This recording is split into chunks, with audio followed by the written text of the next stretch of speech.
waiting for the noise to die down. Good morning. I'm Christopher Hart, Chairman of the National Transportation Safety Board. The NTSB is launching a GO team to investigate a fatal school bus crash that occurred yesterday afternoon in Chattanooga, Tennessee. Before I go any further, on behalf of the NTSB, I would like to extend our condolences to the families and friends of the victims and wish a speedy recovery to those who were injured. The NTSB team will be led by Robert Accetta, A-C-C-E-T-T-A, who will serve as the investigator in charge. He will be accompanied by NTSB staff with expertise in a variety of disciplines, including human performance, motor carrier operations, vehicle factors, highway factors, and survival factors. Also accompanying the team are members of the NTSB's Transportation Disaster Assistance Division and Media Relations Division. We expect to arrive on scene in Chattanooga this morning, and we'll have more information from our investigation later on today. For the latest information on media briefings, etc., I encourage you to follow our breaking news Twitter handle at NTSB_newsroom and on our website, ntsb.gov. Thank you. We have time for a few questions. The driver has apparently been arrested in this.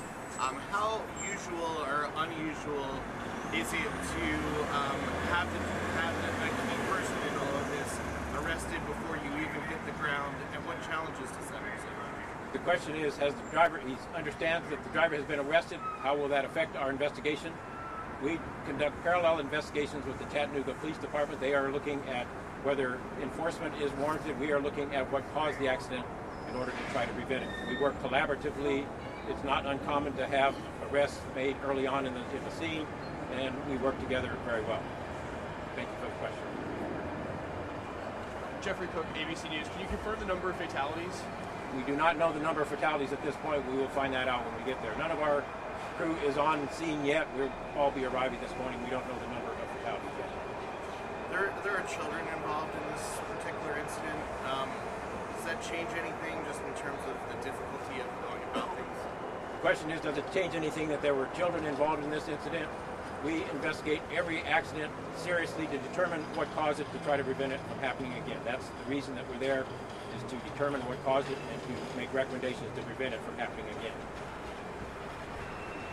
We certainly send our condolences to the parents of those children. My daughter rides the school bus every day. I understand that. We will do everything we can to try to prevent this from happening again. How long do these investigations typically take, both on the ground in Chattanooga and then once you return back to the office? The question is, how long do the investigations take?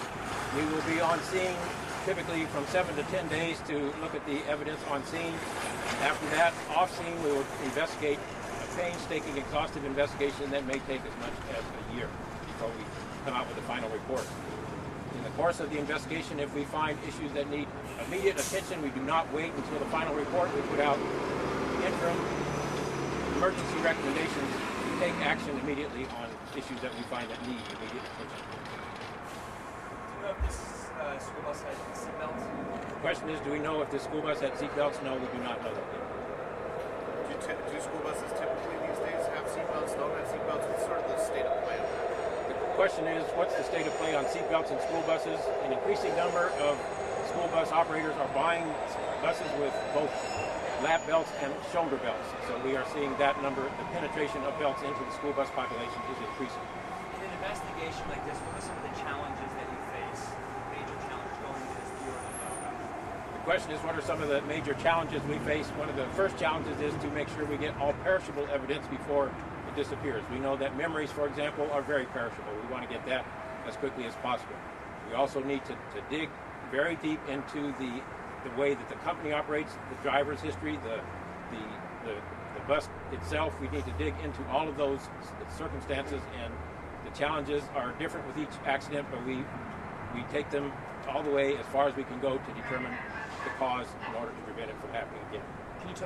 Can you tell us the status of any data recorders from the bus? The question is the status of data recorders. We don't know what that status is. We will be looking to see whether many school buses have cameras. We will be looking to see if this bus had cameras, and there are also typically non-volatile information sources such as engine monitoring chips and sometimes anti-lock brake chips. So we will be looking into all of that when we arrive. What What is it about this incident that triggered the NTSB investigation? The question is what triggered the NTSB investigation. We go after any investigation that is serious enough for major attention and that where we think we can actually make an improvement by investigating. Thank you very much for the questions. We'll have when we arrive in Chattanooga, we will have another media opportunity. Thank you.